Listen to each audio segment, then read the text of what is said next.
Hi all, this is Allmighty and welcome to this video. While most of you are watching the US Championship today, watching players like Fabiano Caruana, Hikaru Nakamura and Wesley So, almost 60 years before today, there was actually a US Championship of 1958 and 1959.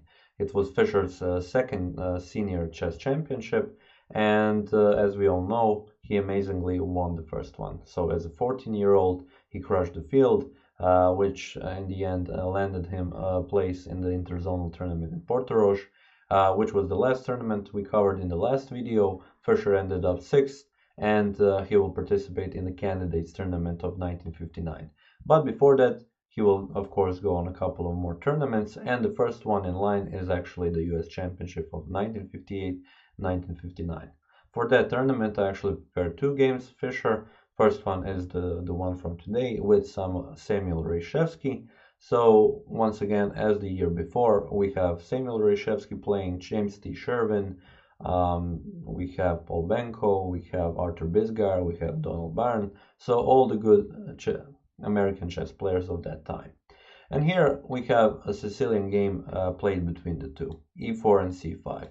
Knight to f3, knight to c6, and d4. So everything is quite normal. First couple of moves and now g6, going for the accelerated dragon. If you want to keep the dragon in the den a little bit more, you usually play d6 first and only then g6 and bishop to g7. Here we have a dragon that wakes up a little bit sooner and you play g6 immediately. We have bishop to e3, but Fischer, as you'll see, just continues with the development. Knight to f6 and knight to c3, and now after bishop to g7, Fischer's probably favorite move ever in the Sicilian, bishop to c4.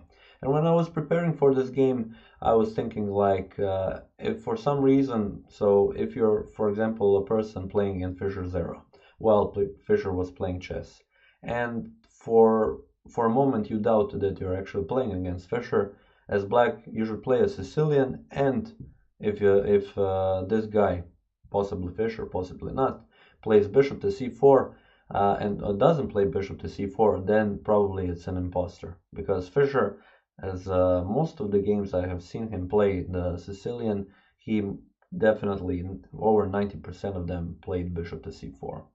And this is also an interesting game and an interesting variation, because after castle and bishop to b3, Reshevsky plays knight to a5.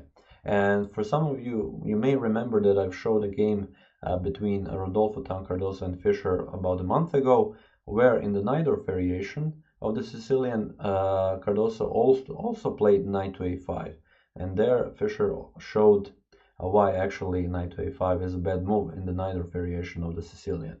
So here today I'm going to show you this game where Fischer shows against Reshevsky why knight to a5 is a bad move in the accelerated dragon variation of the Sicilian. Once again, one good thing to remember if you're playing against this variation with white, what you should play. So here Fischer goes for the immediate e5. Now that this knight has left the c6 square, kind of defending the e5 push, you can attack the knight. And if Reshevsky went for knight to b3, you can capture, knight captures on a1, capture the bishop, king captures, and you can even go castle. In the end you will capture this knight, and you will have two pieces for the rook. So a good trade there. So Reshevsky didn't go for it. Instead of that, he played a knight to e8, because after knight to h5, g4 is played and the knight doesn't have a square. So knight to e8, but this the only move that actually brings Fischer the advantage, and the move that Fischer played, is bishop captures on f7. And now, as you can look at the position, why did actually Fischer sacrifice this bishop?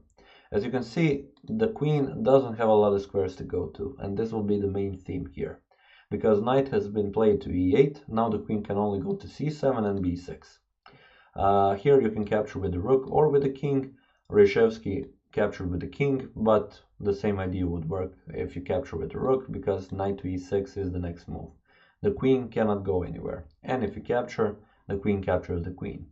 If you, for example, decide to capture on e6, then you will be checkmated in 5 moves. First, queen to d5, king to f5, and after f4 you're planning to push e6. So e6 is played by black, queen to e4, king to g4, queen to f3 check, and after, for example, king to f5, you have g4 checkmate. So this is just one possible variation where you give a checkmate, but in a sense, definitely you don't want to capture this knight. So here Reshevsky captures the knight with the pawn. You want to capture the knight, but with the pawn, not with the king. Queen captures on d8, and now this knight is attacked, and the knight has to play on c6. Queen to d2, and in the end, as you can see, after bishop to e5, Fischer has a queen for the two pieces.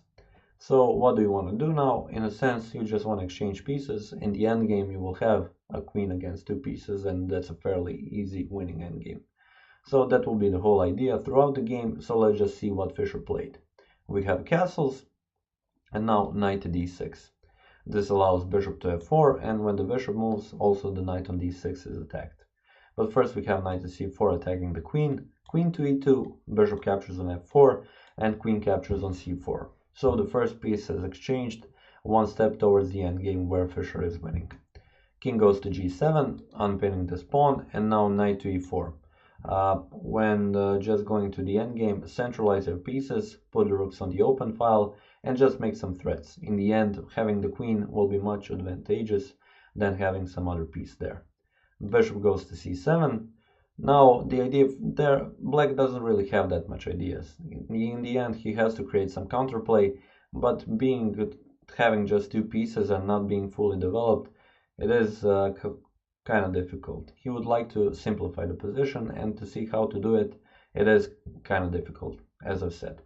Now here we see knight to c5 going for this pawn, so rook to f6, c3, and now e5. So now the bishop can also develop. Rook from a to d1, and now knight goes back to d8. We have knight to d7 now, so in a sense queen is attacking on c7 the bishop, and knight is attacking the rook. Reshevsky doesn't want to go exchange the knight, and then that would be a major loss then, because the rook will be attacking this pawn and also the bishop. Instead he plays rook to c6, defending everything. But now we have queen to h4 attacking this pawn, rook to e6, knight to c5 attacking the rook, rook to f6, knight to e4 once again attacking the rook, and now rook to f4 attacking the queen and the knight. Queen finally captures on e7, and rook comes on f7. Queen moves out of the way, and she moves to a3. So in the end, Fischer has won a pawn, and now he just continues towards the endgame. Knight to c6, and now knight to d6 attacking the rook and the bishop, so bishop captures on d6. Rook captures, and now bishop to f5. Now the position is much more simplified, and you can go about just, yeah, Fischer goes to the future exchanges, essentially. First b4.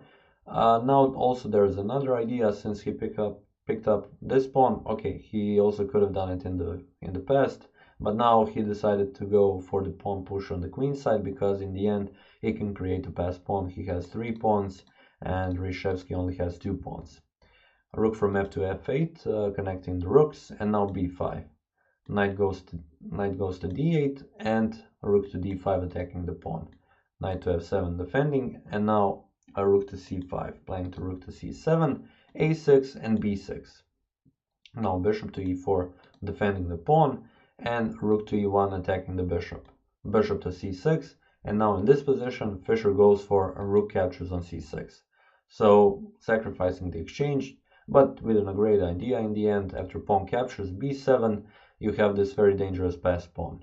Rook to b8, queen captures on a6, and now it's just a matter of time when white will go into the winning endgame.